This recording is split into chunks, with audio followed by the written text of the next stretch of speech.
नमो लोये सवसावूर्णम।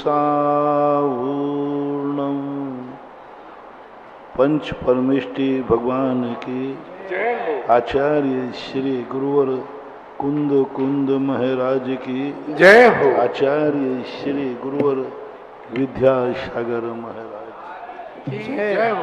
बोले परम पूज मुनि 100 सागर जी महाराज की जय।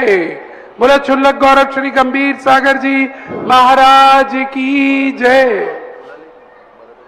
सभी श्रोतागण एवं जिज्ञासु पोष सभी को नमोस्तु करें। नमोस्तु महाराज जी। इक्षामी महाराज जी। अतिशय जैन मुजफ्फरनगर से पूछते हैं, नमोस्तु महाराज जी, कई प्राचीन तीर्थ क्षेत्र जो आज कोर्ट के आदेश होने की वजह से आधे टाइम क्या स्पष्ट पढ़ो तो सुनाई नहीं है। स्पष्ट पढ़ो तो सुनाई नहीं। अतिशय जैन मुजफ्फरनगर से पूछते हैं, नमोस्तु महाराज जी, कई प्राचीन तीर्थ क्षेत्र जो आज कोर्ट के आदेश होने की वजह से आधे आधे टाइम में बट गए हैं दिगंबर जैन समाज के पास, जिस कारण आधे दिन प्रतिमा जी को रागान्वित कर दिया जाता है। ऐसी जगह पर किस प्रकार से पूजनीयता बनती है? प्रतिमा को रागान्वित कर दिया ना, बट गए ना जो क्षेत्र। अब ये प्रश्न ऐसे हैं जिन प्रश्नों से कोई यहाँ उत्तर देना उचित नहीं है। तात्कालिक कानून की व्यवस्था कोर्ट कचहरी जिनमें चलते हैं उनमें तो अब धर्म नहीं देखा जाता, बचाव देखा जाता है कि हम अपना कितना अस्तित्व बचा पाते हैं। उस अस्तित्व पर विचार करना चाहिए। ज़्यादा धार्मिकता रागी और वीतरागी ज़्यादा नहीं बनना चाहिए। कितने वीतरागी हो ये भगवान भी जानते हैं। तुम कहाँ कहाँ धोख देते हो ये भगवान भी जानते हैं। गधा को नमस्कार कर लोगे, लेकिन जब मूर्ति के अस्तित्व की बात आएगी, अरे हम कैसे करें ये है, तो कुछ चीज़ों पर थोड़ा सोच के विचार के कार्य करो। विपत्ति काले मर्यादा नास्ति। वहाँ हमें मंदिर की सुरक्षा करना है। सुरक्षा करना है तो पाषाण को भी नमस्कार करो और तुम्हारे नमस्कार में इतनी दम हो कि वो वीतरागी भगवान बन जाए। ऐसा करके यदि छोड़ेंगे तो हमारा अधिकार भी खत्म होता जाएगा। श्रीमती कल्पना जैन झांसी से पूछती हैं, नमोस्तु महाराज जी, आगम के अनुसार अकाल मरण और अपकर्ष काल की व्याख्या क्या है? अकाल मरण और अपकर्ष काल की व्याख्या क्या है? अकाल मरण तो जो है जितनी आयु लेकर के आया है उस आयु बंद होने के पहले अकाल मरण होता है। अपकर्ष काल में यदि आयु बंद हो गया तो आयु बंद के बाद अकाल मरण नहीं होता है। वो अपनी पूरी आयु करके ही मरेगा। जब तक आयु का बंद नहीं हुआ है तब तक ही वह व्यक्ति अकाल मरण कर सकता है। और अकाल मरण में अपकर्ष की आयु बंद का इंतजार नहीं किया जाता है। इस असंक्षेपाद्य काल कहलाता है। उस असंक्षेपाद्य काल में कितना भी कोई मार दे, गर्दन भी काट दे, कुछ भी करे, लेकिन उतने काल शरीर में आत्मा स्थित रहेगी जब तक उसे आयु का बंध नहीं हुआ। तो उसको ऐसा करके व्यवस्था की गई है। लेकिन जब आयु बंद हो जाता है अपकर्ष काल में, फिर अकाल मरण नहीं होता, वो जो उतना जीता है। अपकर्ष काल की व्याख्या क्या है? अपकर्ष काल का अर्थ होता है जिन लेश्या के परिणामों में आयु का बंध होता है। जिन लेश्या के परिणामों में आयु का बंध होता है और वह लेश्या के परिणाम आयु के त्रिभाग में पड़ना चाहिए। यदि त्रिभाग में नहीं पड़ा है तो भले वो आयु बंध के योग परिणाम है, लेकिन उससे आयु का बंध नहीं होगा। सपोज कीजिए किसी की 60 साल की उम्र है तो 40 साल के बीच में उसके आयु बंध के परिणाम आएंगे, लेश्या के परिणाम आएंगे, लेकिन वो 40 वर्ष में आयु का बंध नहीं करेगा। 40वें वर्ष के बाद जैसे ही वो 41वें वर्ष के प्रवेश के प्रथम दिन, प्रथम मुहूर्त, प्रथम जो पड़ेगा, उस समय आयु बंध का पहला अपकर्ष काल कहलाता है। यदि उसमें उसने आयु बंध नहीं किया तो फिर जो शेष आयु थी उसके 3 भाग करने पर, 2 भाग निकल जाने पर फिर आएगा। ऐसा 8 बार 3-3 भाग करके बांधना बांधता है। 8 अपकर्ष काल कहलाते हैं। चाहे निगोदिया जीव हो, एक श्वास के 18वें भाग में भी यही होगा। एक श्वास के 18वें भाग के भी 3 हिस्से करो, 2 हिस्से निकल जाने के बाद उसको आयु का बंध होगा। देवों में और नारकियों में और भोग भूमियों में, इन 3 स्थानों पर यह व्यवस्था लागू नहीं होती। भोग भूमि में 9 माह शेष रहने पर उसके बाद फिर 8 अपकर्ष पड़ गए। 9 माह के 3 भाग करो, 3 तक का 9, 6 महीने तक भोग भूमि जीव को आयु बंध नहीं होगा। फिर उस जो बचा हुआ समय है उसमें देवताओं के 6 महीने के बीच में 8 अपकर्ष काल पड़ते। पूरी जिंदगी में कभी आयु का बंध नहीं करते देवता। जब उनकी 6 माह की आयु रह जाती है उस समय उनका अपकर्ष काल शुरू होता है। यानी अब उसमें से 3 भाग करने पर आयु बंध का पहला अपकर्ष काल होगा। ये अपकर्ष काल की व्यवस्थाएं हैं। अभिपिता जैन धांधुला से पूछती हैं, नमोस्तु गुरुदेव, स्वाद्रव्य और परद्रव्य में क्या अंतर होता है? स्वाद्रव्य और परद्रव्य। स्वद्रव्य हम स्वयं हैं, परद्रव्य जो हमसे भिन्न है। जो चीज अपने, सीधी बात है, एक चोंटिया लेके देख लेना। यदि इधर चोंटिया लेना दर्द होगा तो वो तुम हो, और दूसरे को चोंटिया लेके देखना और तुम्हें कोई दर्द नहीं हो तो कहना पर है। जो अपने से भिन्न है, स्वयं अनुभूति कराते हैं, वह मैं हूं, और अपने से जो भिन्न है वो परद्रव्य कहलाता है। इंजीनियर महेंद्र कुमार जैन झांसी से पूछते हैं, नमोस्तु महाराज जी, जब दान की बात आती है तो मन में एक प्रसंग आता है कि गरीब बच्चों को पढ़ाई में दान दूं, बीमार दुखी को दान दूं, गौशाला में दान दूं, मंदिर में संतशाला के निर्माण में दान दूं, ये इस तरह सब जगह थोड़ा थोड़ा दान दूं। फोकस किसे करूं, मूल किसे बनाऊं? दान के संबंध में हमारे यहाँ 2 व्यवस्थाएं की गई। एक पात्र की व्यवस्था की गई। पात्र को जो दान दिया जाता है वह मोक्ष का कारण बनता है, मोक्ष मार्ग का कारण बनता है। उसमें जीव का परिणाम, पात्र को दे रहे हैं तो पात्र रूप परिणति होना चाहिए। पात्र को देते समय भी दाता के आधार पर है। अकेले दान पात्र को देख करके ही नहीं दिया जाता है। दान का फल मात्र पात्र के अनुसार ही नहीं मिलता। हमारे यहाँ बहुत अच्छा पूज्यवर उमा स्वामी महाराज ने तत्वार सूत्र में कहा, विधि द्रव्य दात्री पात्र विशेषात तद विशेषा। यानी विधि भी होना चाहिए। दान देने मात्र से पुण्य का बंध नहीं है, विधि होना चाहिए। विधि के बाद देने मात्र से पुण्य का बंध नहीं है।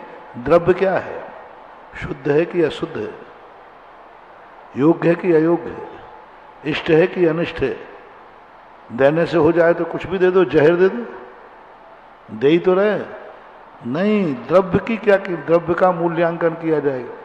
फिर ये 2 चीजें शुद्ध हैं तो फिर पात्र को विचार कि किस पात्र को तुमने दिया है, वो पात्र कैसा है, ये भी निर्णय होने के बाद अब अंत में आता है दाता। दाता ने किस भाव से दिया है, किस परिणाम से दिया है, क्या अभिप्राय से दिया है। द्रव्य भी अच्छी वस्तु थी, विधि भी सही थी, पात्र भी सही था, लेकिन दाता ने किस भाव से दिया है, संसार भाव से दिया कि परमार्थ भाव से दिया, तो उसके अनुसार उसको कर्मबंध होगा। परमार्थ भाव से दिया है तो उसे पुण्यानुबंधी पुण्यबंध होगा, और ऐसा जीव नियम से स्वर्ग ही जाता है। और यदि तुमने संसार भाव से दिया है तो पापानुबंधी पुण्यबंध होगा, जो तुम्हें भोग भूमि ले जाएगा, सम्यक दर्शन का नाश करेगा। पुण्य तो लगेगा लेकिन भोग भूमि कारण बनेगा। तो इस प्रकार से दाता को देखना चाहिए। सर्वश्रेष्ठ दाता दान जो है परमार्थ दृष्टि से पात्र को शुद्ध द्रव्य के देकर के विधि पूर्वक दिया जाता है। जैसे आपने देखा नवदा भक्ति पूर्वक दान दिया जाता है, देने का नाम नहीं। एक पात्र होता है सहयोगी दान, जिसे करुणा दान कहते हैं, जो पुण्यहीन को दिया जाता है। दान दो ही दिए जाते हैं, या तो पुण्यवान को दो या पुण्यहीन को दो। पुण्यवान को दिया जाता है वो भेंट कहलाती है, वो दान कहलाता है, और पुण्यहीन को दिया जाता है वो सहयोग कहलाता है। उसमें पुण्यानुबंधी पुण्य बंधे कोई नियम नहीं है, क्योंकि तुम्हारा दान लेने के बाद उस व्यक्ति ने दान किस पर्पस से लिया है। जैसे दिया है दान तुमने, किस पर्पस से दिया उसका अभिप्राय है। लेने वाले ने किस पर्पस से लिया है। जो आहार दान तुमने दिया, जो धन दान तुमने दिया, जिसको भी दिया, वो तुम्हारे दान को किस भाव से ले रहा है। जिस भाव से वो दान ले रहा है उसी के अनुसार आपको फल मिलेगा। ये जैन दर्शन की अलौकिक खोज है। कोई भी दुनिया का दर्शन इसको नहीं खोजता। रिपीट करता हूं, देने वाले का अभिप्राय क्या है उसका फल मिलेगा। लेने वाले ने किस भाव से लिया है। लेने वाले ले तो लिया, क्यों लिया उसने? धर्म की साधना के लिए, संसार के कार्यों को साधने के लिए। किस भाव से लिया है उसी भाव का तुम्हें पुण्य मिलेगा। यदि उसने परमार्थ की साधने के लिए लिया है और आपने परमार्थ साधने को दिया है तो फिर परमार्थ वो मिलेगा। इसलिए पुण्यहीन को जो दान दिया जाता है, पुण्यहीन परमार्थ को साधने के लिए नहीं लेता है, अपनी जिंदगी चलाने के लिए लेता है, जिंदा रखने के लिए लेता है। रोटी लेता है भूख खाने के लिए लेता है, और खाने के बाद जिंदा क्यों रहना है? माला फिरना है, तप करना है, नहीं संसार करना है। आपने खाने वाले को दिया, खाने वाले ने क्या किया? उसने क्यों खाया? संसार के लिए। वो क्यों जीवित रहना चाहता है? बच्चों के लिए, परिवार के लिए, संसार के लिए जीवित रहना चाहता है। तो वो औषधि दान में नहीं आएगा, क्योंकि जिसको तुम औषधि करा रहे हो वो जिंदा क्यों रहना चाहता है। मेरे माँ बाप निपुते हो जाएंगे, मेरे बच्चे अनाथ हो जाएंगे, मेरी पत्नी विधवा हो जाएगी, मेरा पति विधुर हो जाएगा, मेरा, इस भाव से वो आपसे दान मांग रहा है, सहयोग मांग रहा है। तो वो दान की कोटि में नहीं आएगा, वो सहयोग की कोटि में आता है। इसलिए जितने ये दान होते हैं, गौदान, गौशालाओं में दान, गरीबों को दान, इनको दान, ये दान नहीं है, ये सहयोग है। सबसे पहले दान देने वाले के पीछे आपको ये जानना जरूरी है कि वो तुम्हारे दान से क्यों जीवित रहना चाहता है। क्योंकि उसको मुनि बनना है, क्योंकि उसको प्रतिमा लेना है, इसलिए जीवित रहना चाहता है।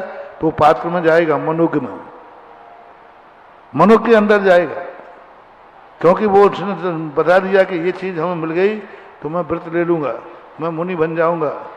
अभी है वो गृहस्थी, पुण्यहीन है, लेकिन पुण्यहीन ने कहा कि यदि हमारी ये पुण्यहीनता खत्म हो जाए तो हम मोक्ष मार्ग में आगे बढ़ जाएंगे, तो पात्र में आएगा। इसलिए जितने ये दान हो रहे हैं, देते समय पूछ लेना आप क्यों लेना चाहते हैं। आप ये मकान बनाना चाहते आवास क्यों? बच्चों के लिए, स्वयं के लिए। आप ये जो भोजन चाहते हैं क्यों चाहते? सब में लगा देना। यदि उसका कारण संसार बने तो आपको पुण्य संसार का ही होगा, परमार्थ का नहीं। सम्यक जैन ललितपुर से पूछते हैं, नमोस्तु महाराज जी, जिन जिनालयों में पूज्य दिगंबर साधु, त्यागी व्यक्ति आदि नहीं होते हैं, तो वहां शांति धारा पढ़ने वाले की क्या योग्यता होना चाहिए जो शांति धारा कराते हैं? पढ़ने की कोई योग्यता नहीं होती। पढ़ने वाला व्यक्ति कोई भी हो सकता। मान लो तुम पढ़ के नहीं जानते हो, कोई अजैन व्यक्ति खड़ा है तो पढ़वा लो उससे। तुम पढ़ के नहीं जानते हो तो टेप रिकॉर्ड करके ला लो अच्छे से, किसी से पढ़वा करके टेप चलता जाए, तुम शांति धारा करते जाओ। तो सामान्यता तो ये विषय है, बाकी पढ़ने वाले की योग्यता का जो मूल होता है, तो हम कई बार बता चुके हैं कि वो कितनी विशुद्धि के साथ पढ़ रहा है। तुमने कहा मुनि महाराज वगैरह नहीं है तो क्या करें, नहीं है तो कैसे भी करके पढ़वा लो। मैंने कहा ना टेप रिकॉर्ड से पढ़वा लो, नाना मामा से काना मामा अच्छा है। हाँ क्या करें, लेकिन जब योग्यता की बात जब कहो तो बहुत फर्क पड़ता है, बहुत फर्क। वही शांतिदा, वही सूर्य मंत्र ग्रस्त दे रहा है, किताब में लिखा है, वही मुनि महाराज दे रहे हैं। मुनिराज के मुख से देने से वो प्रतिष्ठित हो जाती है, और गृहस्थ देता है तो प्रतिष्ठा नहीं होती। मंत्र तो वही है, वही भक्तांबर पाठ लोग पढ़ते हैं, वही भक्तांबर पूज्यवर मानतुंग आचार्य महाराज ने पढ़ा। भक्तांबर कोई दूसरा था कि वही था? वही भक्तांबर पाठ पूज्यवर मानतुंग आचार्य ने पढ़ा, वही भक्तांबर पाठ आप लोग पढ़ते हैं, लेकिन अंतर देख लो। तो वक्ता का बहुत बड़ा महत्व होता है। वह 3 चीजें होती हैं वक्ता की। वह शांति धारा पढ़ रहा है, क्या उसकी श्रद्धा है, क्या उसकी आस्था है उस शांति धारा पर। दूसरी बात है, शांति धारा के अंदर जो बीजाक्षर लिखे हैं उनकी शक्ति पर उसको विश्वास है, उसको विश्वास है। तीसरी बात, जिसके लिए पढ़ रहा है उसके प्रति उसका क्या अनुराग भाव है। सब कुछ सही पढ़ रहा है, शांति धारा पर विश्वास है, लेकिन जिसके लिए पढ़ रहा है उसके प्रति उसका क्या अनुराग भाव है।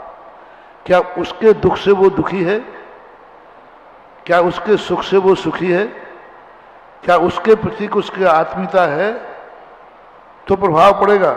यदि आपने किसी से भी पढ़वा लिया, टेप रिकॉर्ड से पढ़वा लिया, शांति धारा हो जाएगी लेकिन प्रभावहीन होगी, क्योंकि टेप रिकॉर्ड का कोई भाव ही नहीं। आज सारे सगुन खत्म हो रहे। आज पहले तो उनका वो डीजी चलता ना, वो कान फोड़, क्या बोलते हो, डीजे डीजे डीजे, कुछ नहीं, कोई भाव नहीं। वो तो एक कमरे में बैठकर कैसेट बनाई गई है। एक कैसेट से तुम आरती करते हो, एक कैसेट से तुम भजन सुनते हो, वो तो एक कमरे में बैठकर बनाया, तुम्हारे भाव से नहीं बनाया। पहले जो सनाई बजाता था, बाजे बजाता था, वो सामने वाले को देखकर बजाता था, वो सगुन था, वो सगुन था, क्योंकि वो उसी की तरफ देखेगा, उसको लक्ष्य करके बजाएगा। बाजा वाला ढोल वाला बजाएगा, सामने वाला दूल्हा बैठा उसको लक्ष्य करेगा, महाराज आए हैं तो महाराज को लक्ष्य करेगा। उसकी दृष्टि रहेगी कि मैं किसको बजा रहा हूं, उसके लिए सगुन होगा।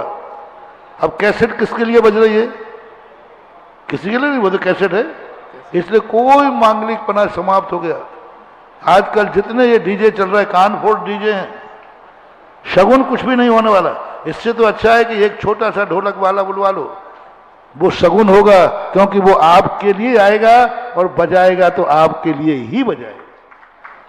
ऐसे ही शांति धारा है। कोई भी क्रिया करते समय वो क्या तुम्हारे प्रति अटैचमेंट है, क्या तुम्हारे प्रति उसका अनुराग भाव है, क्या वो तुम्हारे दुख से दुखी है, क्या वो तुम्हें सुखी देखना चाहता है, ये पॉइंट होना चाहिए पढ़ने वाले की अपेक्षा। पढ़ने वाले की ये कहलाती है स्वयं की एनर्जी। पढ़ने वाला एनर्जी शांति धारा में देता है। शांति धारा में एनर्जी कम है, पढ़ने वाले की एनर्जी मिल जाए तो शांति धारा की एनर्जी अनंत है। वैसे स्वयं नहीं है, स्वयं में साइलेंट है, लेकिन पढ़ने वाले की एनर्जी मिल जाती है तो फिर उसकी ताकत बढ़ जाती है। ये कोई सारी दुनिया मूर्ख नहीं है। 1100 रुपया में शांति धारा होती है, और महाराज को बुला लिया तो पट्टा को लाखों लगते हैं। वो तो ये कहे भैया हम महाराज को मत बुलाओ, हम तो सस्ती करना चाहते। वो कहता महाराज को बुला दो, हम तो महंगी करना चाहते। क्यों? जो चीज बिना महाराज के सस्ती मिल रही है। रामतेग की बात मैंने सुनाई थी एक बार। शांति धारा की बोली नहीं बढ़ रही, मुश्किल से 1100 या 11,000 की बोली। तो एक ने कहा महाराज जी आप तो शांति धारा के बहुत वो हैं, आप कुछ ऐसा मंत्र करो ना। जैसे उसको मालूम, ऐसे कह रहा था जैसे बोली मैं बढ़वाता हूं, जादू फेंक दो फू। तो बोले महाराज जी बोली ही नहीं बढ़ रही है। तो बोले मैं क्या करूं? नहीं आप बोली बढ़ाइए। मैंने एक तरीका है, एक तरीका अभी बोली ऐसी बढ़ेगी, कुछ पूछो मत क्या। मैंने कि आचार्य से यदि पढ़ने की हाँ कह दे मैं तो बोले कौन कहे, आचार्य से कौन कहे। तो मैंने कि चलो मैं ही कहता हूँ। तो मैं स्टेज पर बैठकर आचार्य से हमें शांति धारा पढ़ते हैं, एक बार आप पढ़ लो कि सही है कि गलत है।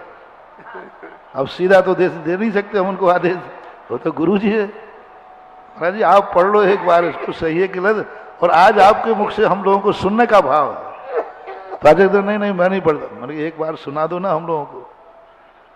तो आचार्य अच्छा ठीक है रख दो। और फिर मैंने धीरे से मांग सुना, मैंने बोलो कि आचार्य जी आज शांति धारा पढ़ेंगे। सीधी बोली 10 लाख पे, सीधी बोली 10 लाख पे। अब बताओ कहाँ 10-11 हज़ार और कहाँ शांति धारा वही है कि नहीं, किसका अंतर आ गया। वक्ता की एनर्जी, कौन पढ़ रहा है, पढ़ने वाले की ताकत क्या है, उसके अनुसार मंत्रों में शक्ति आती है। नमोकार मंत्र सबके पास होता है, लेकिन नमोकार मंत्र किसकी माला से, किसके मुख से निकल रहा है। श्वेतांबरों में यह बहुत बड़ा संस्कार है। सबको नमोकार मंत्र आता है, सबको मंगलाचरण आता है, लेकिन वे गुरु के मुख से सुनेंगे। उसके लिए लोग ऐसे दौड़ते हैं, ऐसे आते हैं, बस गुरु के मुख से नमोकार मंत्र सुनना है। यही 47 दंडक वगैरह पढ़ते हैं, 2-3 बातें और जोड़ देते हैं। इसके लिए वे दौड़े चले आते हैं। प्रवचन सुने या नहीं सुने, मांगलिक सुना, मांगलिक बोलते कुछ है, मांगल। और मैंने सुना कि भाई क्या है, मैंने कि तुम्हें नमोकार मंत्र नहीं आता। बोले महाराज आता तो है, लेकिन गुरु के मुख से निकलने पर वही नमोकार मंत्र ताकतवान है। इसलिए पढ़ने वालों की योग्यता तो होती है, जब नहीं है तो ठीक है जैसा।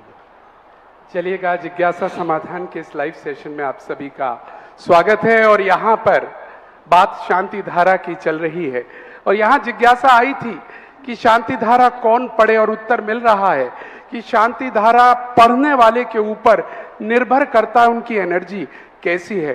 तभी तो मित्रों, जब से हरि पर्वत आगरा नगर में पूज्य श्री यहाँ पर आए हैं, हमने कभी भी यहाँ शांति धारा 11,000 से ऊपर नहीं थी, और आज शांति धारा लाखों में पहुंचती है जब पूज्य श्री पढ़ते हैं। तो ये तो पढ़ने वाले के ऊपर है। आइएगा, हमें वो मैं तो जा ही नहीं रहा था, लेट हो रहा था।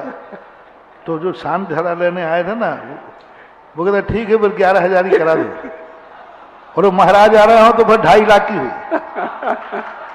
उन्होंने कहा महाराज आए तो 2.5 लाख, नहीं आए तो 11,000 ही करो। सीधा उन्होंने बोल दिया। चला गया। चलिए, मैं सबसे पहले प्रश्नकर्ता के रूप में आवाज देना चाहूंगा डॉक्टर नरेंद्र कुमार जी सनावद। आइएगा, आप अपना प्रश्न रखिएगा, उधर से तैयार रहिएगा। वर्षा जी जैन मेरठ से, आप वहां पर भी माइक पहुंचा दें, खड़ी हो जाएं जो भी हैं। परम पूज्य मुनि पुंगव श्री सुधा सागर जी महाराज के चरणों में सादर नमोस्तु। पूज्य क्षुल्लक श्री गंभीर सागर जी महाराज के चरणों में सादर इच्छामि। पूज्य श्री, आज आपके दोपहर के प्रवचन में एक बात मेरे हृदय को बहुत अच्छी लगी कि वक्ता की प्रामाणिकता वचनों से नहीं, और वचन जो वक्ता अच्छा बोलता है वही प्रामाणिक है। वास्तव में अभी तक ऐसा होता था कि जो व्यक्ति जिन वाणी के वचन होते थे उनको भी मानते थे और अपने वचन को भी प्रामाणिकता सिद्ध करते थे, लेकिन आज ये बात समझ में आई कि पूज्य श्री अगर किसी को प्रामाणिक वक्ता बनना है तो उसके लिए निश्चित रूप से जिनवाणी का पूरी तरह से स्वाध्याय करके उसी के अनुसार वचन बोलना चाहिए। आप एक प्रामाणिक वक्ता भी हैं और एक प्रामाणिक वचन भी आपके हैं, इसलिए जो भी आपका मार्गदर्शन इस जिज्ञासा समाधान के माध्यम से मिल जाता है वह अंतर मन को छू जाता है। मेरी एक जिज्ञासा है, सभ्यता और संस्कृति के क्षेत्र में जैन संस्कृति की चर्चा अधिक होती है, सभ्यता की नहीं होती है, ऐसा क्यों? पहली बात है कि वक्ता की प्रामाणिकता की हमने आज दोपहर में कहा था, बहुत सरल है। पूज्यवर मानतुंग आचार्य महाराज ने कहा कि मेरा जो स्रोत है ना, ये कोई महत्वपूर्ण नहीं है, कोई महत्वपूर्ण इसमें कुछ भी नहीं है, लेकिन ये सारे जगत में पूजेगा क्योंकि इसमें आपका नाम है। क्या बात। एक श्लोक है, भक्त अमर पूरा ध्यान नहीं आ रहा है कि हे भगवान इसमें सब कुछ भी नहीं है, मैं तो कुछ हो ही नहीं, मेरी तो कोई प्रमाणिकता है नहीं, लेकिन इसका आपका नाम होने से ये सारे जगत में पूज होगा। इसलिए मैंने दोपहर में कहा अपन लोग कोई प्रमाणिक नहीं है, बस ये वाणी जिनेन्द्र देव की है, बस प्रमाणिकता ही प्रमाणिकता बन जाएगी। तो जिनेन्द्र देव वक्ता प्रमाणिक हैं और उनको यदि हम आलम्बन लेके चलेंगे तो फिर अपनी प्रमाणिकता बन जाती है। इसलिए हमेशा लोग अपनी बात कहना चाहते, मैं अनुभव से, मेरा ज्ञान नहीं, तुम प्रमाणिक हो ही नहीं सकते। प्रमाणिक को हमें कोई ना कोई ऐसा बनना पड़ेगा जो हमसे भी महान हो। सभ्यता की जहां तक बात आती है, जैन दर्शन में सबसे ज्यादा सभ्यता है। सभ्यता ने संस्कृति का रूप ले लिया, क्योंकि हमारे यहाँ जितनी व्यवहारिक क्रियाएं होती हैं ये सब सभ्यता के अंतर्गत आती। ये शुद्धि पूर्वक चलना, हाथ पैर धोकर खाना, हर जगह नहीं खाना, हर जगह व्यवस्थित, ये जितनी व्यवस्थाएं ये सभ्यता ही हैं। लेकिन सभ्यता इतनी ज्यादा धर्म से जुड़ गई, जो सभ्यता धर्म से जुड़ जाती है वो संस्कृति बन जाती है, और धर्म से विहीन जो सभ्यता है वो सभ्यता रह जाती है। यदि उसमें धर्म ना जोड़ा जाए, आपने पैर क्यों धोए? क्योंकि गंदे हो रहे थे, ये सभ्यता है, अच्छे नहीं लग रहे थे। देखना, एक छोटा सा उदाहरण दे रहा हूं, पैर गंदे थे, आपने धोए, बोले क्यों धोए आपने? भाई आज गंदे हो रहे थे, ये सभ्यता है। पैर क्यों धोए? बोले मंदिर जाना था, ये संस्कृति हो गई। अब वहां पैर गंदे नहीं थे, पैर तो बिल्कुल साफ थे, फिर भी मंदिर में प्रवेश, भाई पैर क्यों दे? अरे भाई मंदिर जा रहा हूं तो शुद्ध पैर से जाना चाहिए। आपने कुल्ला किया क्योंकि मुंह गंदा हो रहा था, ये सभ्यता है, धोना ही चाहिए, लेकिन नहीं, मंदिर जा रहा हूं कुल्ला कर, ये संस्कृति है।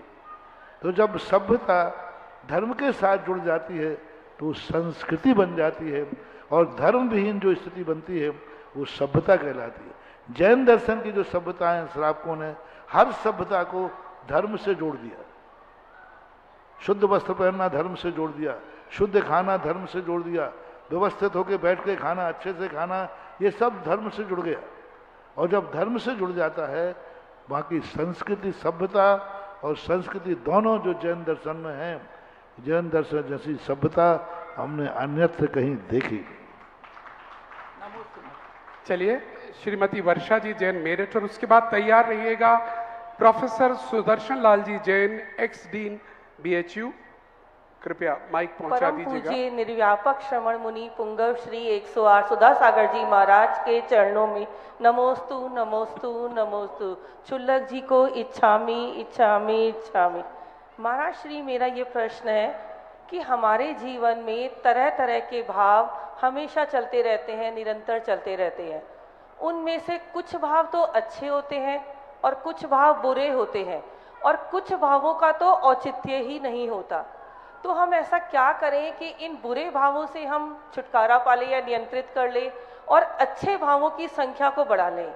नमोस्तु महाराज, नमोस्तु। भाव चलते नहीं रहते, भाव हम चलाते, हम कैसेट में भरते। भावों की ऐसी दशा हो रही है कि जैसे घड़ी में अलार्म भर दिया जाता है कि हमें 4 बजे उठना है, और उसी समय अच्छी नींद आती है, और अलार्म बढ़ता तो इतनी गुस्सा आती है कि वो घड़ी पे हाथ पटक देता है। उस समय अलार्म अच्छा लगता है कि बुरा लगता है? और भरते समय बस यही स्थिति है। ये अलार्म के समान हमने अंदर भाव भर रखे हैं। जब ये अन्न बिना उसके अपनी इच्छा के अनुसार समय पर नहीं आते हैं और अन्य समय आ जाते हैं तो हमें बुरे लगते हैं। हमें नींद आ रही है, अलार्म बज रहा है, हमें माला फिरना है, बुरे विचार आ रहे हैं, अब हमें बुरे लगेंगे। लेकिन भरे किसने? तो हम भरते समय यदि हम सावधान रहें तो शायद हमारे लिए ये चिड़चिड़ापन नहीं आएगा। अच्छे ही विचार, अच्छे विचार आते नहीं हैं, हम लाते हैं। हमारे द्वारा लाए जाते हैं। कभी हम अतीत में इन बुरे विचारों के समर्थक थे, या हमने ऐसे कारण जुटा रखे हैं कि वे कारण मिलने पर वैसे परिणाम होंगे। ये हमारे अंदर से हमने हर वस्तु पर हमने अपनी वासना को निमज्जित कर दिया है, हर वस्तु पे कर दिया। ये पेंसिल है, अब कोई मतलब नहीं, हमने वासना निमज्जित कर दी, ये मेरी है, मैंने खरीदी है, अभी टूट जाएगी तो फिर से खरीदना पड़ेगा। अब देखो पेंसिल पे हमने वासना स्थापित कर दी, कितनी कर दी। आप मान लो पेंसिल है तो आप इसकी दूसरे की पेंसिल की सुरक्षा नहीं करोगे, क्योंकि ये मेरी है, पैसे में लाए हैं, टूट जाएगी तो फिर लाना पड़ेगा। अब इस कारण से जब भी पेंसिल गिरी, अरे वो गिर गई। अब ये जो आत्म ध्यान आया, ये किसने निमज्जित किया है? हमने निमज्जित किया है, ये वस्तु ने नहीं किया। इसलिए हम जब अपनी भावनाओं को जैसे विचार चाहते हैं, वैसे विचार यदि हम पदार्थ में स्थापित कर दें, वैसे विचार यदि हम पदार्थ में स्थापित कर दें, फिर वो पदार्थ हमें गलत विचार लाने में कारण नहीं बनता है। इसलिए विचार वस्तु से नहीं, हमारी आत्मा की भूल से प्रकट होता है। चलिएगा, अनुरोध करूंगा जैन समाज के एक सशक्त हस्ताक्षर प्रोफेसर सुदर्शन लाल जी जैन साहब। नमोस्तु गुरुवर, नमोस्तु।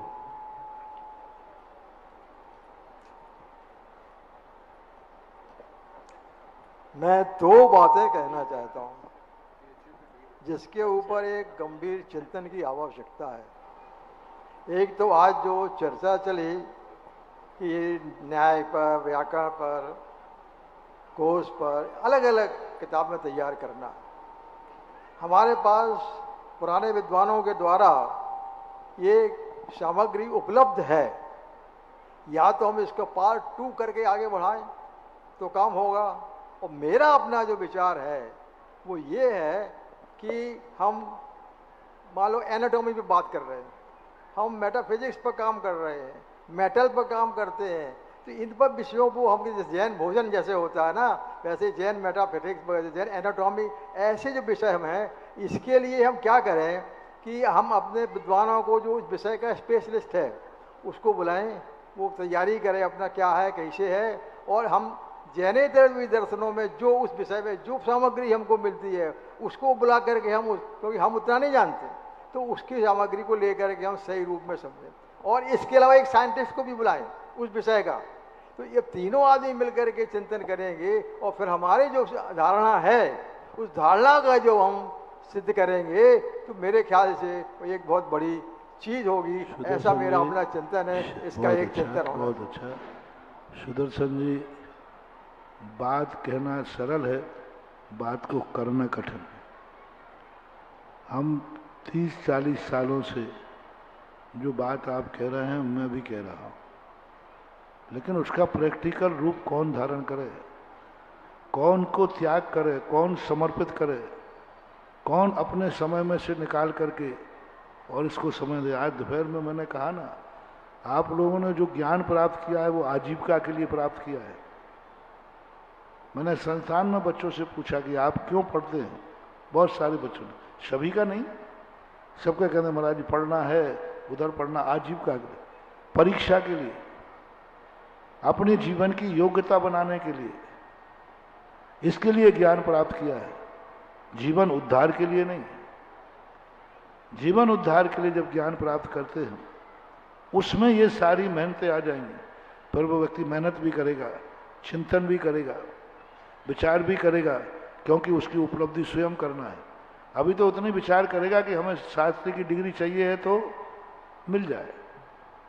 इसलिए मैं स्नातक वालों से कहता हूं, शास्त्री की डिग्री पढ़ने तक तुम धर्मात्मा नहीं हो, तुम ज्ञानी नहीं हो, तुम पंडित नहीं हो, वो तुम्हारी मजबूरी है। शास्त्री की नहीं करके बीए की करना, तो शास्त्री करने के बाद फिर भी शास्त्रों को पढ़ने की रुचि है, वो स्वाध्याय में आएगा, वो पंडिताई में आएगा। उसके पहले तो आपकी मजबूरी है, पढ़ना ही पड़ेगा। आज जितना आप लोगों के पास ज्ञान है वो सब ज्ञान आजीविका का ज्ञान है, आत्मा की पर्याय नहीं, भाव शुद्ध नहीं है, आत्मा को नहीं भीग रहे हैं। आपको ये देखना है कि इस विषय पर हमें बहुत अच्छा आर्टिकल तैयार करना है, बहुत अच्छा बोलना है, प्रोफेसर है तो प्रोफेसर के रूप में पढ़ाने के लिए पढ़ेगा वो, लेकिन आत्म उद्धार के लिए, आत्म कल्याण के लिए करने के लिए यदि होते तो आज सारे पंडित चारों अनुयोगों के ज्ञाता होते और चारों अनुयोग का ज्ञान अपने आप में जीवंत होता। चारों अनुयोग का ज्ञान तुम्हें क्यों नहीं हुआ? क्योंकि तुम्हारी परीक्षा में नहीं था। इतना गणित साइंस विद्यार्थी पढ़ते हैं कि नहीं? गणित साइंस जो है सरल है कि कठिन है? कठिन है, बहुत कठिन। बायोलॉजी कठिन है, पढ़ते हैं कि नहीं? क्यों? यदि त्रिलोक परिणति कोर्स में होती तो, यदि गवर्नमेंट कोर्स में रख दे कि त्रिलोक परिणति पढ़ेगा जो कोर्स में है तभी वो पास होगा, पूरे भारत का हर बच्चा त्रिलोक परिणति पढ़ेगा, ज्ञानी हो जाएगा। त्रिलोक परिणति से कठिन कठिन ग्रंथ आप लोग पढ़ रहे हैं, लेकिन दृष्टि क्या है? आजीविका। दृष्टि क्या है? पद। दृष्टि क्या है? नौकरी। दृष्टि क्या है? व्यापार। दृष्टि क्या है? जीवन का परिवार। दृष्टि में तो अंतर है। त्रिलोक परिणति पढ़ोगे, त्रिलोक सार पढ़ोगे, कर्म सिद्धांत पढ़ोगे, गवर्नमेंट सार यदि पढ़ाई में रख दिया जाता गवर्नमेंट की तरफ से, बस सरकार रख दे, महाराज नहीं। महाराज कोर्स में रखेंगे तो भर महाराज जी देखो आपके कोर्स से हमें कोई लेना देना तो है नहीं, कोई मतलब नहीं। सरकार यदि कोर्स में रख दे कि गवर्नमेंट सार जीव कान यूनिवर्सिटी में कोर्स में आ जाए, फिर देखो आप सब लोग ज्ञाता बन जाएंगे और एक एक चीज रटेंगे, गुणस्थान रटेंगे, प्रकृतियां रटेंगे, मजबूरी है। तो ये कार्य जब हो सकता है जब व्यक्ति जिनवाणी की सेवा को स्वयं आत्मा की पर्याय बन जाए, द्रव्य शुद्ध बन जाए। जैसे आचार्यों ने ग्रंथ लिखे हैं, आजीविका के लिए नहीं लिखे हैं, वो लिखे हैं कल्याण के, जगत के कल्याण के लिए। ऐसी भावना आ जाए, आप विद्वान दे दीजिए, हम आगे कार्य बढ़ा देंगे। मैंने कहीं कहा हमारे पास बहुत कार्य करने की क्षमता है, मैं करा सकता हूँ, करने वाला आप दे दो, करा मैं दूंगा। महाराज जी, मैं अपना जब तक जीवन है तब तक मैं अपने जीवन को समर्पित करता हूँ, मैं इसके लिए लगा रहा हूँ, मेरे काम ही ऐसे किए। बहुत बहुत धन्यवाद। और मैं आपको जो लेख मिला है, आपको जो लेख मिला है, इसी लेख को आप इतना अच्छा कर दें, इतना बड़ा कर दें, इतना बढ़िया कर दें, यही आपकी बहुत बड़ी उपलब्धि होगी। अभी तो मैं गुणस्थान के ऊपर लिख रहा हूँ, वो काफी तैयार हो चुका है। जो लेख दिया गया था, अभी लेख में मजा नहीं आया 4 पन्नों में। ये लेख को अभी जितना, वो तो 5 मिनट का समय था, मैं समीक्षा नहीं कर पाया। लेख ईमानदारी का लेख लिखो और इतना प्रमाणिक लेख हो कि वह लेख ही एक किताब बन जाए, यही सबसे बड़ा कार्य। चलिए, श्रीमती आस्था अमित जी ललितपुर आ जाएं और उसके बाद तैयार रहिएगा वैभव मैत्री जालना महाराष्ट्र।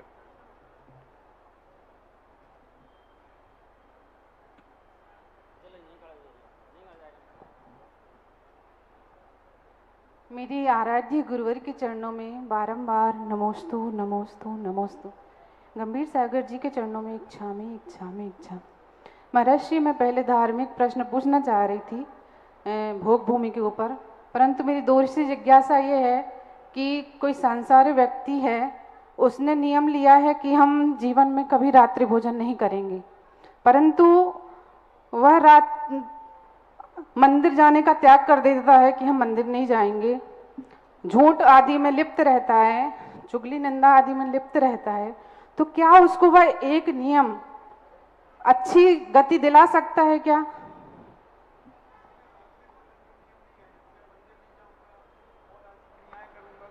नहीं, ऐसा नहीं। एक नियम ले लेने से सारे नियम पल जाएंगे, सो बात नहीं। कोई व्यक्ति, मैं इसके लिए बहुत सरल उदाहरण दिए देता हूँ। कोई व्यक्ति 6 पेपर चलते हैं उसके, और एक पेपर को उसने अच्छी तरह पालन किया, शेष 5 की उसने पढ़ाई नहीं की, पास माना जाएगा या फेल? एक अच्छा पढ़ा, बहुत बढ़िया पालन किया, डिक्टेंशन आया, 100/100 नंबर भी लाया, लेकिन 5 पेपरों को आपको छोड़ दिया। तो व्यक्ति की योग्यता को लेकर के देखा जाता है कि पहले आपके कोर्स में क्या है।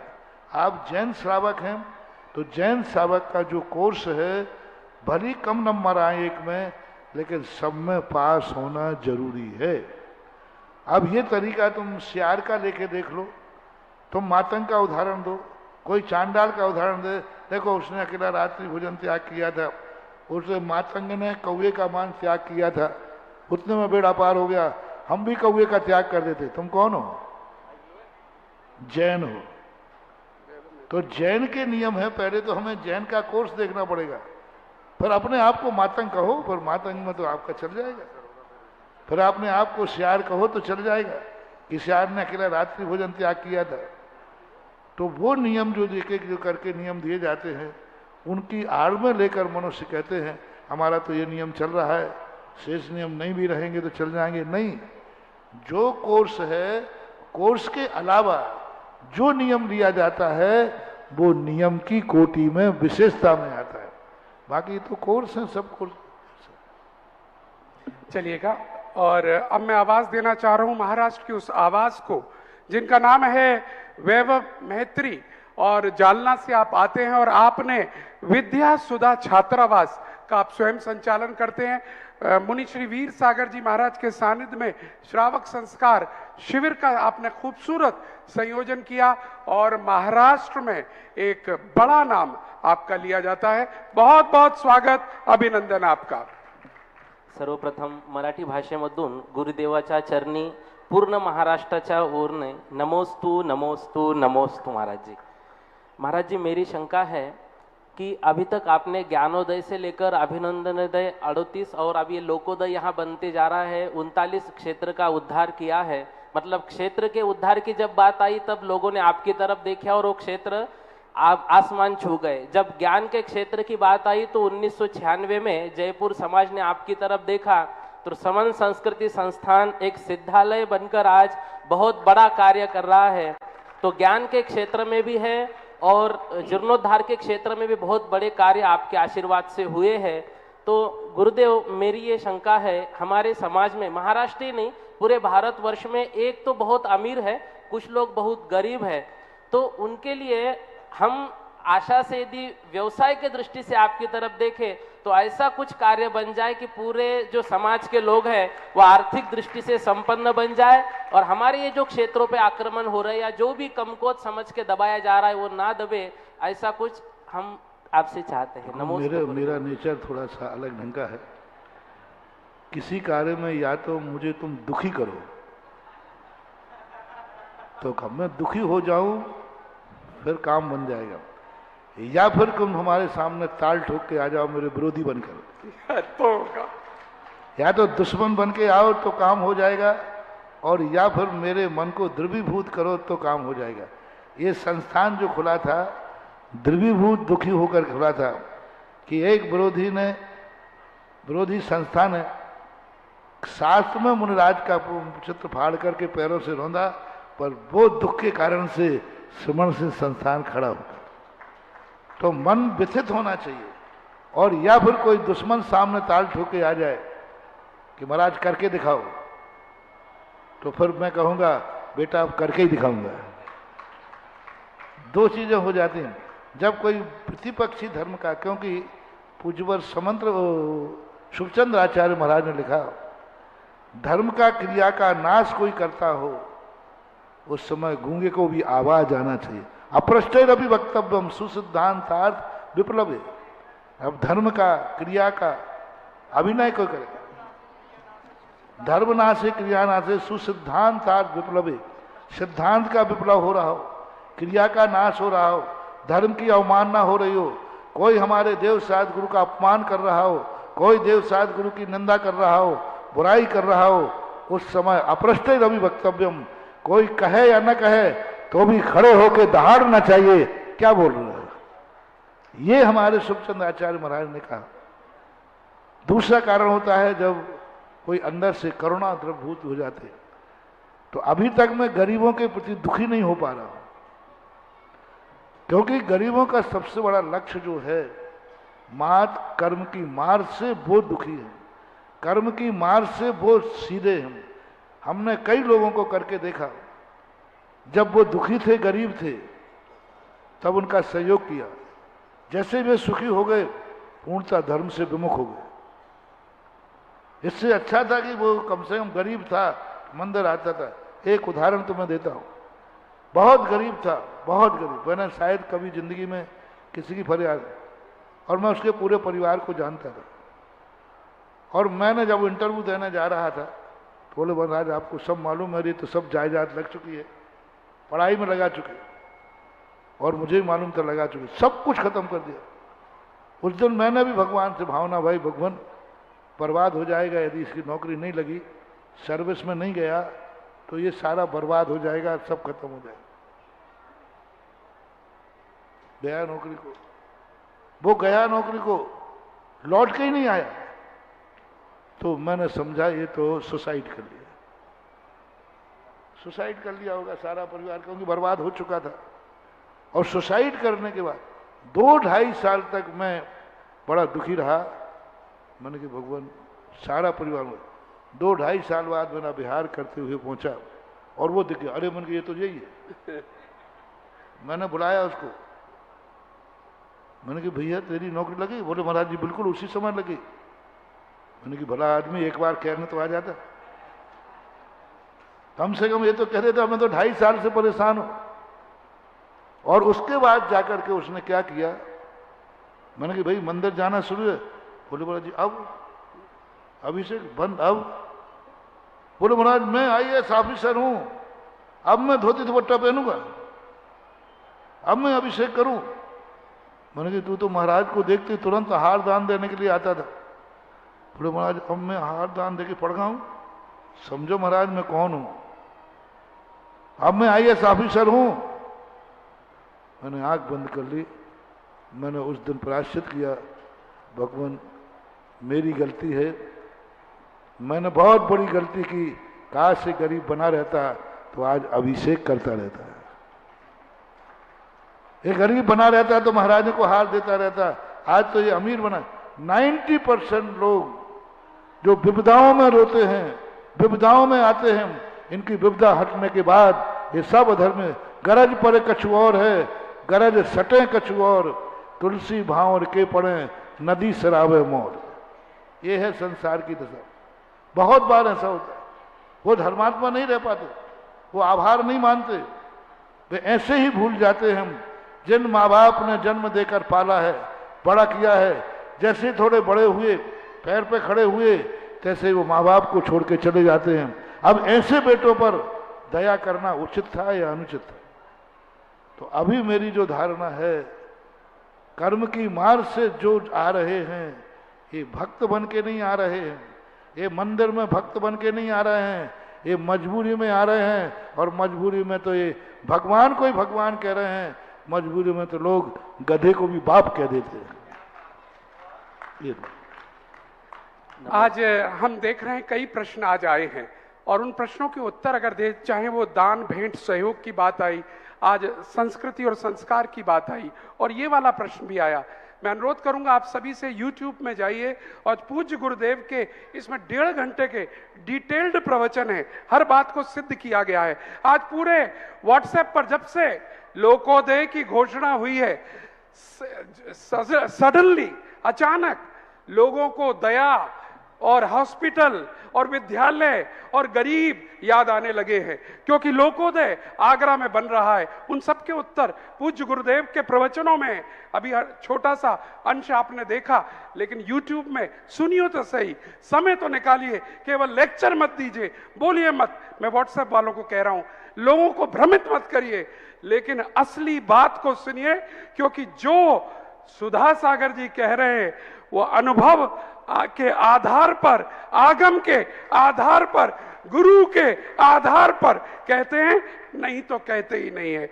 आइएगा, आज जब पूज्य गुरुदेव का नाम आया तो आज उन्हीं के ऊपर परम पूज्य निर्यापक मुनि पुंगव सुधा सागर जी महाराज के समय सार विमोचन पर आधारित एक ग्रंथ की रचना, संपादन किया है कर्मयोगी डॉक्टर सुरेंद्र जैन जी भारती और डॉक्टर शैलेश कुमार जी जैन, समय सार जिनवाणी सुधा सागर के नाम से। हम अनुरोध करेंगे उस ग्रंथ के विमोचन के लिए आप दोनों महानुभाव तो आएंगे ही, साथ में मुझे आदेशित किया गया है कि मैं आवाज दूं श्रीमान शैलेंद्र जी गदिया सूरत, प्रोफेसर अशोक कुमार जी वाराणसी, श्री ज्ञानेंद्र जी, doctor Narendra Kumar Jain, professor Vijay Kumar Jain, doctor Vijay Kumar Jain Jaipur, Shri Anil Jain राजधानी, श्री विपिन जी मेरठ, प्रोफेसर जय कुमार जी जैन, प्राचार्य अरुण कुमार जी जैन और आदरणीय विनोद भैया और ब्रह्मचारी महावीर भैया, आप सब लोग आ जाइएगा और इस ग्रंथ का मिलकर संजीव शास्त्री जी मेहरोनी भी इस कार्य में हमारे साथ जुड़ेंगे और आप सबकी तालियां अनुमोदना के साथ इस अवसर पर सभी को करेंगी। और श्रीमान अशोक जी शास्त्री जी, और जोरदार तालियां। और इधर भक्ति कलश कि आज 2 पुण्यार्जक हमारे मध्य आवाज दूंगा, वो आए और भक्ति कलश वहां से लेकर स्थापित करें। अजमेर के श्री कन्हैया लाल जी, नरेंद्र कुमार जी, अमर कुमार जी, सोमेंद्र कुमार जी, ऋषभ कुमार, मुनीन्द्र कुमार जी, आहारदान के पावन अवसर पर आपने यहाँ पर एक भक्ति कलश लिया है और रेवासा में भी आपने असीमित भक्तांबर के लिए दान दिया है। दूसरा भक्ति कलश बालूगंज आगरा के श्री प्रमलेश जैन, अनूप कुमार जी, प्रमलेश जैन जी, सचिन जैन जी, स्वाति जैन, किवेश जैन, लितेश जैन, विधान जैन, कृपया आ जाएं और भक्ति कलश लेकर ऊपर जाकर स्थापित करें। दोनों परिवार पहुंचे और यहां एक बार पुनः जोरदार तालियां। और मैं अनुरोध करूंगा डॉक्टर शैलेश जी माइक ले लें और 2 शब्द इस अवसर पर कहें। समय हम पर कम है, आगे बढ़ना चाहेंगे। डॉक्टर शैलेश जी को माइक दे दिया जाए। मैं वैभव जी ने जो क्वेश्चन किया था उसके बारे में बहुत पहले से मेरे पास कुछ जवाब है। अच्छा, तो महाराज जी परमिशन हो कि आप बोले तो बोलूं। अभी 2 मिनट। पूज्य श्री के चरणों में कोटि कोटि नमोस्तु। वस्तुतः अभी आप महाराज जी जो भी बात कह रहे थे वह मेरे अनुभव प्रत्यक्ष है। जब मेरा लेक्चरशिप में चयन हुआ उस समय मेरे कोर्स में अष्टसहस्त्री था महाराज जी। अष्टसहस्त्री हमें कभी समझ में नहीं आया, पहले बाद में भी नहीं आया, लेकिन जब एग्जाम देना था महाराज जी तो 3-4 दिन में जितने पेज पढ़े वो पूरे समझ में आए। तो ये बात तो सत्य है कि जब ऐसा प्रयोजन बनता है तो कितना ही कठिन ग्रंथ क्यों ना हो वो हमें समझ में आ जाता है। यहाँ पर अभी समयसार जिनवाणी सुधा सागर का विमोचन हुआ है। मैं सभी गुरु भक्तों से आत्मीयता पूर्वक एक निवेदन कर रहा हूं। मैंने भारती जी से पूछा, आदरणीय कर्मयोगी डॉक्टर सुरेंद्र कुमार जी भारती, जिन्होंने पूज्य श्री की 50 सैकड़ों कृतियों का संपादन कर डाला है, मैंने उन्हें पूछा कि आपको ये रुचि ललक कैसे जगी। उन्होंने उसका बीज बताया कि जब पूज्य गुरुदेव ने एक बात बोली कि हम आचार्य ज्ञान सागर जी महाराज दादा गुरु का एक शब्द सुनने के लिए ला आए थे कि वो बोलते कैसे थे। और उन्होंने कहा भारती जी ने कि चलो बोलना तो रिकॉर्ड हो रहा है, लेकिन महाराज का लिखित साहित्य मैं चाहता हूं कि कभी कोई इतने महान गुरुदेव के जो विचारधाराएं हैं, सभी विषय पर तार्किक विचार हैं, आगमिक विचार हैं, तो हम ऐसा उनका लिखित साहित्य का रूप दे दें कि कभी कोई चाहे इतिहास खोजना चाहे, दर्शन खोजना चाहे, न्याय खोजना चाहे, अध्यात्म खोजना चाहे तो वो उसमें से निकाल ले। हुआ क्या, जब पिछले वर्ष ललितपुर में पूज्य श्री का चातुर्मास के अंतर्गत हमारे संस्थान का श्रवण संस्कृति समयसार शिक्षण प्रशिक्षण शिविर पूज्य गुरुदेव स्वयं हम बच्चों को संस्कारित करते हैं, उस समय जब हर साल सुनते थे, 2-4 साल से यूट्यूब पे आने लगा, लेकिन एक वाक्य ने मेरा दिमाग हिला दिया। पूज्य श्री बोले इस जीवाधिकार को तो रट लेना चाहिए, इसकी एक एक गाथा रट लेना चाहिए। अच्छा, एक बार बोले, मैंने कहा कोई बात नहीं, महाराज ने बोल दिया होगा। 2 बार बोले, तीसरी बार बोले उसी बात को, मैंने कहा ये तो गजब है। फिर मैंने नियम कर लिया कि कम से कम पहले जीवाधिकार का काम तो मैं करके ही रहूंगा। उसी का प्रतिफल है कि 43 गाथाएं जो प्रारंभ की हैं, उन 43 गाथाओं का अभी संपादन हो चुका है। डॉक्टर सुरेंद्र कुमार जी भारती का पूरा हमें सहयोग, मार्गदर्शन, संपादन साथ में हमें मिला है। पूज्य श्री अभी हमारे मनोज जी बाकलीवाल को मैं बताना चाहूंगा, पूज्य श्री के आशीर्वाद और पुण्य से हमें भी लगभग 8-10 महीने तक 2017 के चातुर्मास में संचालन करने का अवसर मिला था। महाराज जी, मैं दावे के साथ कहता हूं 1996 लोग बात कहते, जैसे मनोज जी कह रहे थे ना कि शिक्षा का क्षेत्र, चिकित्सा का क्षेत्र, इसका क्षेत्र, जैसे ही बड़ी घोषणा होती है वैसे ही व्हाट्सएप चालू हो जाता। मैं सबके प्रमाण है यहां पर। आज मैं दावे के साथ और चुनौती के साथ कह रहा हूं कि 1996 से ऐसी कोई दिगंबर जैन की संस्था बता दो जिस संस्था ने इतना बड़ा व्यवसाय दिया हो, आज धर्म के साथ में व्यवसाय दिया है। हम 600-700 लोग निकले हैं, उसमें से 300 साढ़े 300 से अधिक के पास गवर्नमेंट जॉब है। जिस जॉब के लिए आज बताओ कौन सी संस्था ने ऐसा काम किया। और साथ में समय सार जैसे अध्यात्म का ज्ञान हमें हुआ है। हम क्या जानते थे, नमोकार मंत्र का तो अर्थ नहीं जानते थे, लेकिन आज समय सार पूज्य श्री, मैं आपके चरणों में अंतर्मन से इस बात की क्षमा प्रार्थना कर रहा हूं। संपादक का कुछ धर्म होता है, धर्म क्या होता है, हमारी बुद्धि भी कम होती है, आपका तो हम क्या संपादन करेंगे। ले एक छोटी सी बात बता देता हूं। मैंने महाराज जी क्या हुआ कि मैंने सोचा समय सार जैसा ग्रंथ का संपादन है। अब महाराज जी ने उदाहरण दिया होटल की रोटी का। मैंने कहा समय सार में अच्छा नहीं लगता है, और संपादक के पास इतनी वो होती है, इतना पावर होता है कि काट सकता है वो, तो मैंने उसको थोड़ा पोस्टपोन कर दिया।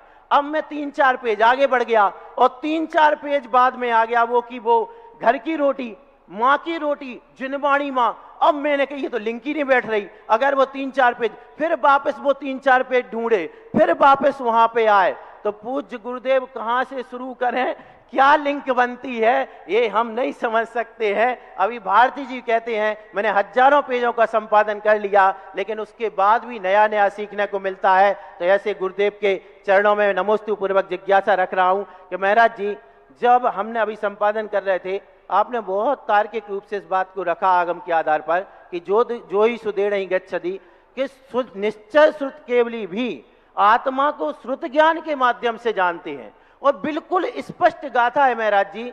उसके बाद आपके अनुसार ये भ्रम समाज में कैसे आया होगा कि हमें आत्मा साक्षात दिखता है। नमस्ते। क्योंकि पूज्यवर कुंदकुंद स्वामी ने पहले ही बना दिया, और कुंदकुंद स्वामी ने नहीं बनाया, प्रकृति ने हमें अंधा बनाया है। प्रकृति ने ही अंधा नहीं बनाया है, हम खुद अंधे बने हैं। प्रकृति बोलते कर्म को, और कर्म हमने बांधा है। हमने अपने कर्म को, हमारे ज्ञान में संपूर्ण जगत को जानने की शक्ति थी, लेकिन हमने कर्मों के आवरण बांध बांध करके इतना ज़्यादा उस शक्ति को खो दिया है कि हम रूपी को जानने के अधिकारी हो गए, अरूपी को नहीं। और इतने अरूपी को नहीं, अपने स्वयं को भी जान नहीं सके। शुद्ध नाने ने जो शुद्ध केवली की परिभाषा 2 गाथाएं दी हैं, शुद्ध ज्ञान के द्वारा ही व्यक्ति अपनी आत्मा को जानता है, मति ज्ञान से नहीं। मति ज्ञान के 336 भेद हैं, लेकिन 336 भेद जो हैं वो सब इंद्रिय और पर पदार्थ में दिए, बहुवेद आदि जो दिए हैं, और 5 इंद्रियों मन में दिए। और मति ज्ञान जो है शुद्ध ज्ञान मति ज्ञान पूर्वक होता है। एक ऐसी विचित्र स्थितियां हैं इसमें, शुद्ध ज्ञान मति ज्ञान पूर्वक होता है, और मति ज्ञान कभी अपने आत्मा को नहीं जान सकता, और क्योंकि उसका विषय ही नहीं इंद्रियों का, और मति ज्ञान इंद्रियों से प्रकट होता है।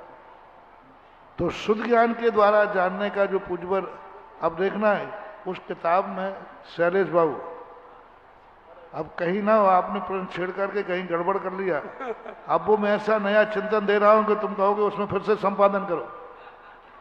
तुमने वो किताब इसलिए छापी है क्योंकि प्रति वर्ष हम अध्यापन कराते हैं श्रमण संस्थान को।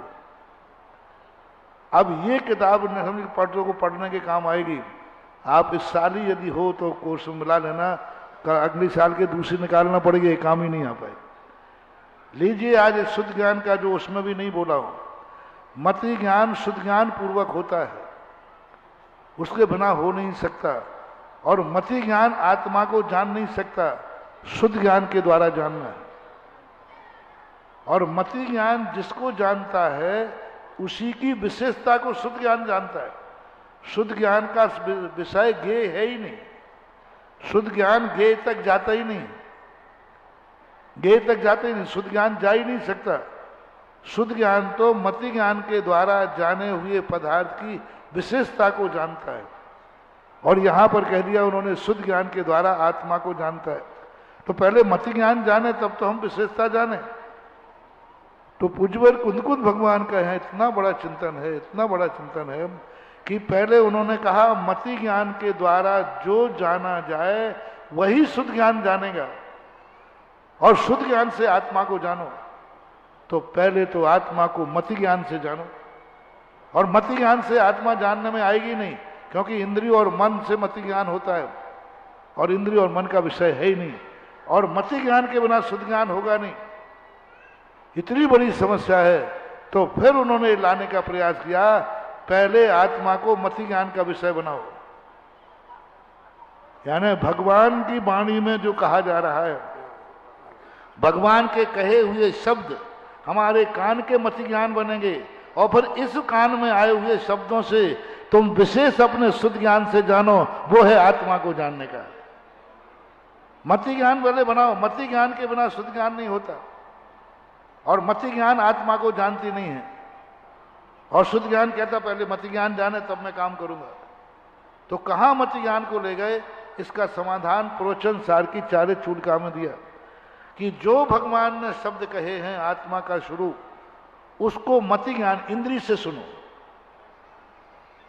शब्द सुनो, इंद्रिय से सुनो, और इंद्रिय से जो स्वरूप तुम्हें बताया गया है उसको फिर शुद्ध ज्ञान में जानो विशेषता को, और फिर शुद्ध ज्ञान की अनुभूति करो, क्योंकि मति ज्ञान की अनुभूति आत्मा की अनुभूति नहीं हो सकती। शुद्ध ज्ञान से आत्मा का अनुभव करो। शुद्ध ज्ञान मति ज्ञान पूर्वक होता है, मति ज्ञान इंद्रिय और मन से होता है। अब इंद्रिय और मन से आत्मा कहाँ मिलेगी?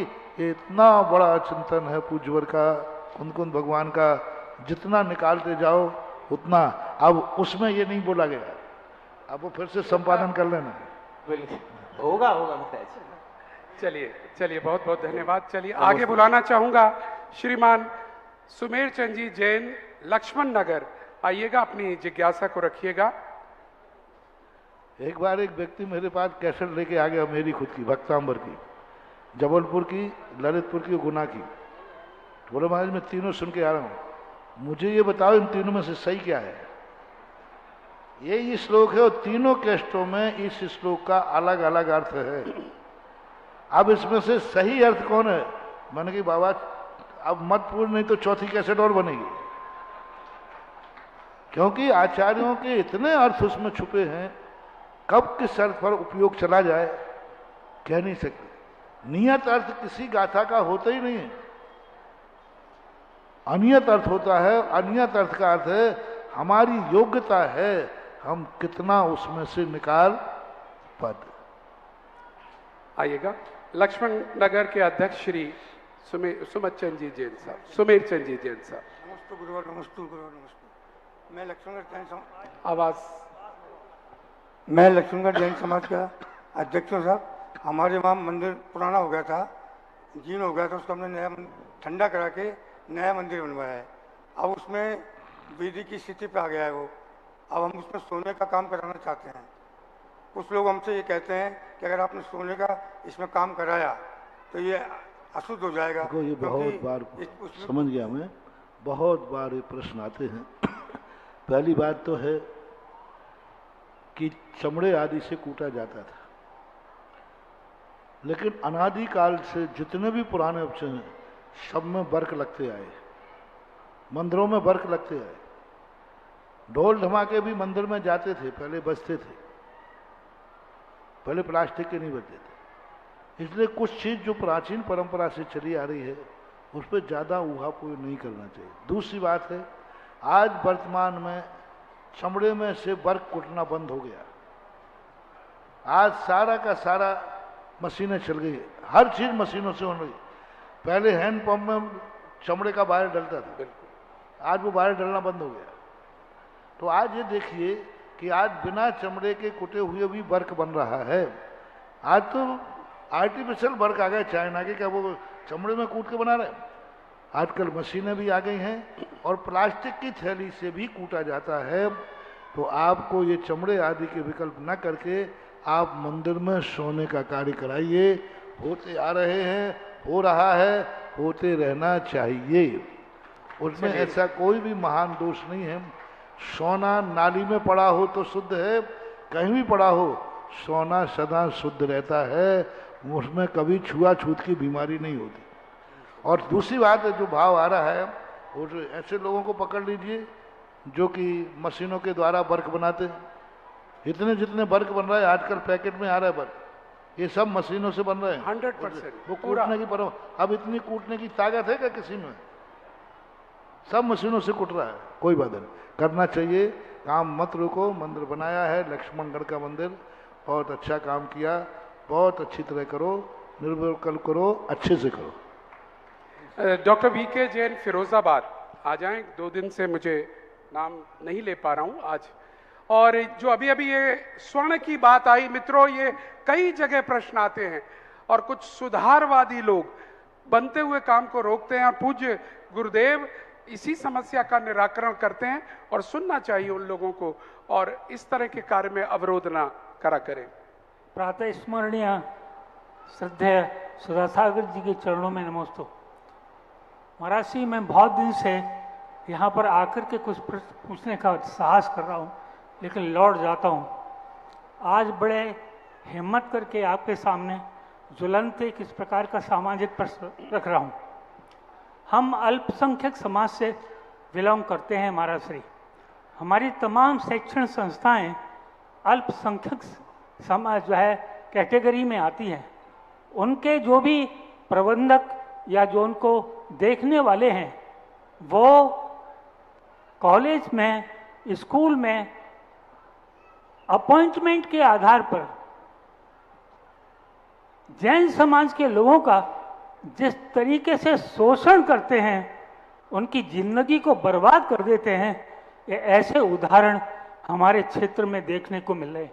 मैं महाराज श्री अपने क्षेत्र फिरोजाबाद की बात विशेष तौर पर करना चाहता हूँ। 1.5 करोड़ रुपए इकट्ठा करने के बाद उन विद्यार्थियों की योग्यता के आकलन के उपरांत और उनसे सालों काम करवाने के बाद कॉलेज में उनको कोई भी एक पैसा नहीं दिया गया, और उनसे 20-20 लाख 15-15 लाख रुपए लेकर के आज तक उस पैसे को वापस नहीं किया। साथ ही महाराज श्री वो पहले से नौकरी पर थे। आप ओम शांति, ये भारतवर्षीय है, आपकी व्यक्तिगत समस्या है, ऐसा नहीं। हम भारतवर्ष में घूमते हैं, हमारे स्कूलों में विद्यार्थियों में ऐसा कभी होता नहीं है, कोई एकाध व्यक्ति का होता है। जब हम कमेटी से सुनेंगे, हमें दोनों पक्ष सुनना पड़ेंगे इसमें, अकेला तुम्हारा पक्ष नहीं। भारत में हजारों विद्यालय चलते हैं, कभी भी ऐसे विद्यालयों में ऐसे कार्य करने वाली जैन समाज नहीं होती। किसी एक व्यक्ति के कारण से सारी जैन समाज को लांछित करना आपका उचित नहीं है। जैन समाज के स्कूलों में जितनी दया, जितनी करुणा, जितना सौहार्द, जितना धन, जितना फीस कम दी जाती है, कहीं नहीं ली जाती। आज MD कॉलेज यदि सही जो दूसरे कॉन्वेंट चल रहे हैं इसी के बराबरी पर, वहाँ जो शोषण हो रहा है, जहाँ जो डोनेशन लिया जाता है, वहाँ रसीद भी नहीं दी जाती और पैसा लिया जाता है। ये स्कूल भी हमारे सामने, भारत में एक भी जैन स्कूल नहीं है जहाँ इस प्रकार का शोषण होता हो। ये व्यक्तिगत मामला है, व्यक्तिगत कसाय है, और वो दोनों पक्ष जब एक साथ आओगे तो इसका समाधान भी मैं बता दूंगा। एक पक्ष को लेकर के सारे भारत को आंदोलित करना आपका प्रश्न उचित नहीं। चलिएगा, और जिज्ञासा समाधान का समय कहता है कि इस कार्यक्रम का आज का समय हो चुका है, लेकिन अभी है आरती का समय, और आरती के पुण्यार्जक कौन सौभाग्यशाली होगा जो प्रथम आरती करने का सौभाग्य लेगा। 11,000 से ऊपर 11,000 के नाम हम पर आ चुके हैं, उससे ऊपर अगर कोई नाम आना चाहता है प्रथम आरती करता बनकर, यहाँ पर उन्हें सौभाग्य मिल सकता है। शीघ्रता करें, 11,000 से ऊपर जो बढ़ावे सो पावे, शीघ्रता से अपने भाव रखें। प्रथम आरती का सौभाग्य पीछे से उधर से जिनके भी भाव होते हों, 15,000 21,000 जिनके भी भाव होते हों, हाथ उठा दे शीघ्रता से। आरती का सौभाग्य जिनके भी भाव, चलिएगा 21,000 में प्रथम आरती करता परिवार हमारे मध्य आ चुका है। और इसके बाद दूसरे आरतीकर्ता के रूप में, ठीक है, आदरणीय ज्ञानेंद्र जी गदिया 21,000 रुपए में प्रथम आरती दे दीजिएगा। दूसरी आरती आदरणीय धीरेन्द्र भाई शाह बड़ोदरा गुजरात यूएसए से आई है और वो ऑनलाइन आई है, वो देख रहे हैं इस समय आरती। बहुत बहुत साधुवाद धीरेन्द्र भाई शाह बड़ोदरा यूएसए गुजरात। और आपकी तरफ से आरती विद्वानगण करेंगे आकर। आज सारे विद्वानगण यूएसए के धीरेन्द्र भाई शाह बड़ोदरा की तरफ से आप लोग आरती यहां पर आकर करिएगा। दूसरी आरती, तीसरी आरती का सौभाग्य जिनको भी लेना हो 11,000 रुपए मात्र में आप हाथ उठा दें। तीसरी आरती समस्त विद्वानगण आ जाएं, विशेषकर वरिष्ठ जन आगे आएंगे तो बड़ा सौभाग्य होगा। हाँ, तीसरी आरती भी आ चुकी है और नाम मैं बोल रहा हूं, आप थाल लाइएगा। तीसरी आरती का नाम मुझे दे दीजिएगा। सेठ सुनील कुमार जी गेंदालाल जी घुमड़ा बांसवाड़ा से आप आते हैं, बहुत बहुत साधुवाद।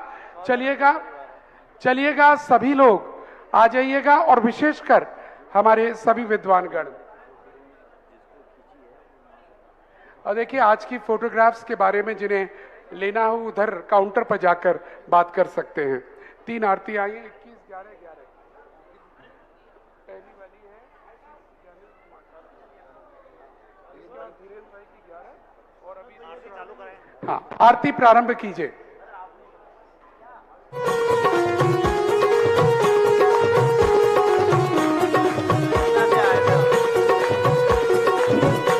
जैन समाज नगीना के लोगों का बहुत बहुत स्वागत। पूरी बस यहाँ पर आई हुई है, आप लोग आरती के लिए सारे लोग आ जाएं। जैन समाज नगीना हरियाणा।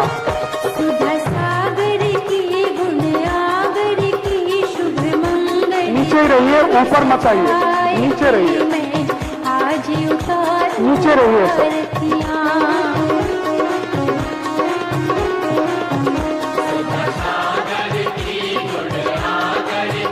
शुभ मंगल दीप सजाए करूं आरतिया।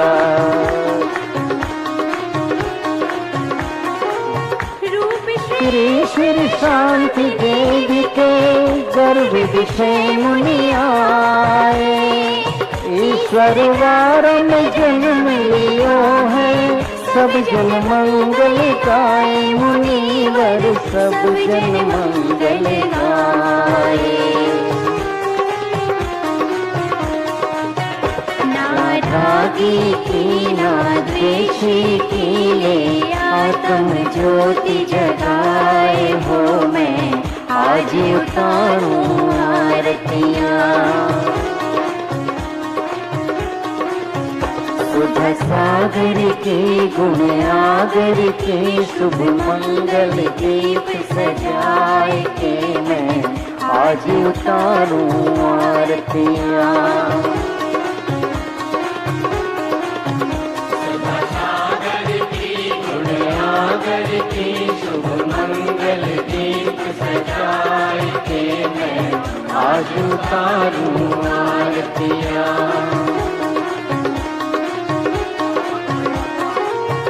उपवास व्रतों के धारी आत्म ब्रह्म बिहारी। खड्गधार शिव पद पर चल कर शीतलाचार निवार। गोरोवर शीतलाचार निवारी। ग्रह त्यागी की वैरागी की ले दीप सुमन का ताल हो। मैं आज उतारो आरतिया।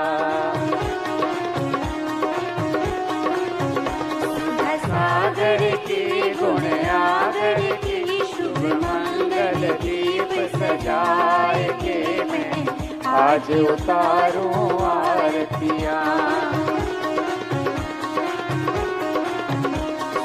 सागर की